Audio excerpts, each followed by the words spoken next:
नमस्कार और आप सभी लोगों का मेरी प्रसारिणी में स्वागत है।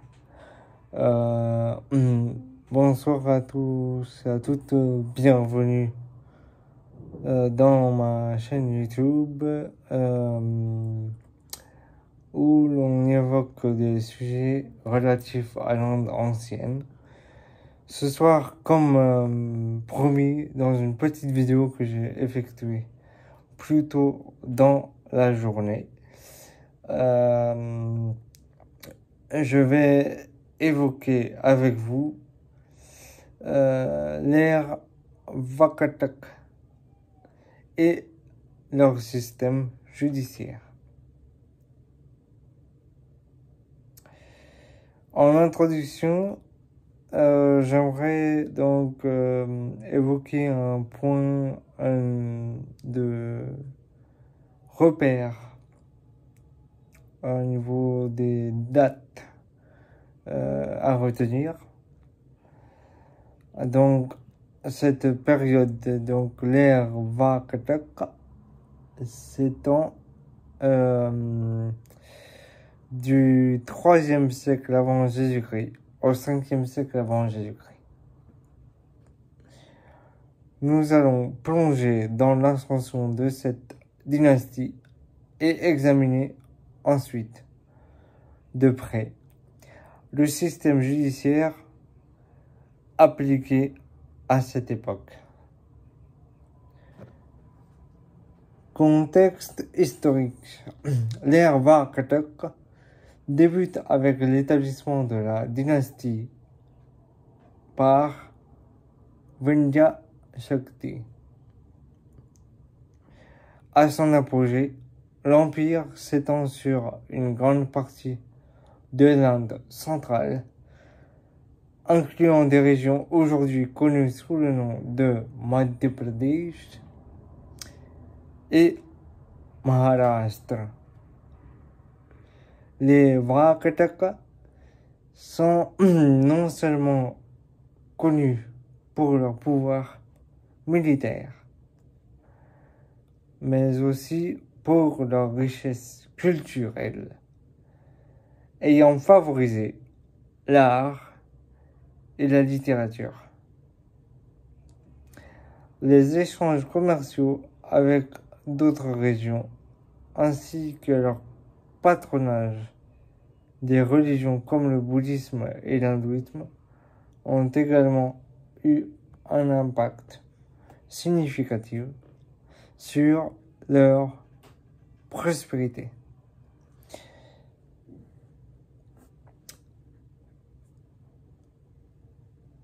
Système judiciaire. Donc, évoquons en premier lieu le système judiciaire, c'est-à-dire sa structure. Le système judiciaire Wakatak était bien structuré. Au sommet, on trouvait l'autorité centrale, souvent dirigée par le roi ou Raja, qui jouait un rôle important dans l'administration et la justice. Les juges locaux ou Nyayadhish, choisis pour leur sagesse et leur connaissance des textes anciens, avaient la responsabilité de traiter les affaires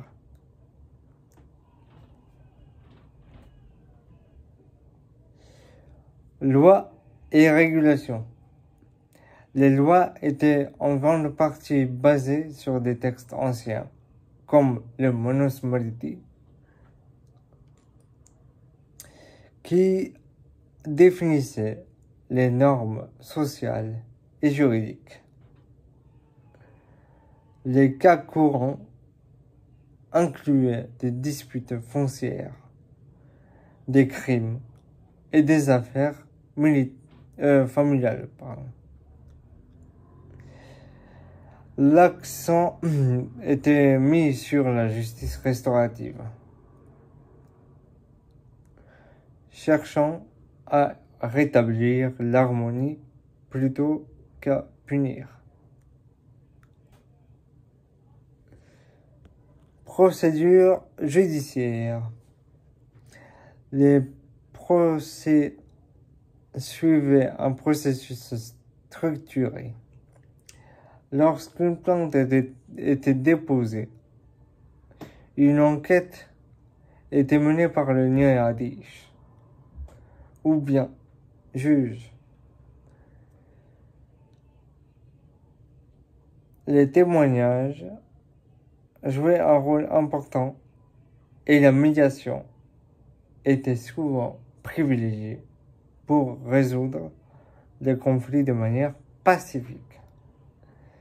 Cela montre l'importance de l'harmonie sociale dans la culture Vakhatak.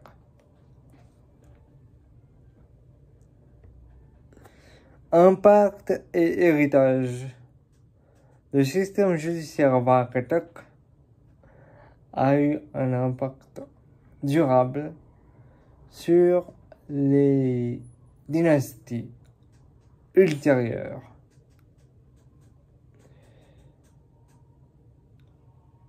Les principes de justice et pratiques judiciaires ont transmis des informations, influençant ainsi le développement des droits en Inde. La façon dont la justice était perçue à cette époque a également régi les relations sociales, mettant l'accent sur les responsabilités collectives et le respect des normes. En conclusion, le système judiciaire et l'ère Vakhatak nous offrent un aperçu précieux d'une époque où la loi et la justice étaient intimement liées à la culture et à la société. En réfléchissant à cette période, nous pouvons mieux comprendre l'évolution de la justice à travers les âges et son importance dans notre monde moderne. Merci de m'avoir rejoint dans cette exploration de l'ère Vakhatak. Pour en savoir plus sur d'autres périodes historiques fascinantes, n'hésitez pas à vous abonner à la chaîne. Je vous retrouve prochainement, c'est-à-dire lundi, pour donc un nouvel épisode sur la justice et l'histoire ancienne de l'Inde. Merci à tous. Bonne soirée. Prenez soin de vous. Namaskar. अपना ध्यान रखना.